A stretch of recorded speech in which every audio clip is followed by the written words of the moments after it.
आपके साथ शीतल पांडे और आप देख रहे हैं प्रदेश लहर न्यूज चैनल। देखिए देश दुनिया की तमाम खबरें सच के साथ। आइए नजर डालते हैं आज की बड़ी खबर पर। पुणे महाराष्ट्र 9 जनवरी 2026 पुणे महानगर पालिका इलेक्शन 2026 बहुजन समाजवादी वंचित अघाड़ी के प्रभाग क्रमांक 4 के अधिकृत उम्मीदवार श्रीनिवास रामू दासारी की पदयात्रा में जनता का बहुत सारा सहयोग मिल रहा है। इसका आगे हमें पुणे जिला ब्युरो चीफ संदीप थेबडे ने बातचीत की है। या ठिकाणी प्रभाग क्रमांक 4 मधून वंचित बहुजन आघाडीतर्फे निवडणूक लढवित असलेले श्रीनिवास रामलू दासारी हे आज आपल्यासोबत चर्चा करण्यासाठी उपस्थित आहेत।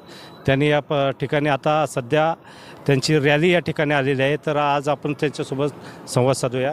तर काय सांगताल तुम्ही वंचित बहुजन आघाडीमधून नमस्कार, मी श्रीनिवास रामलू दासारे, मी खराडी वाघोलीतून निवडणूक लढवतोय आणि मी ह्याच्यावर आपला बहुजनांना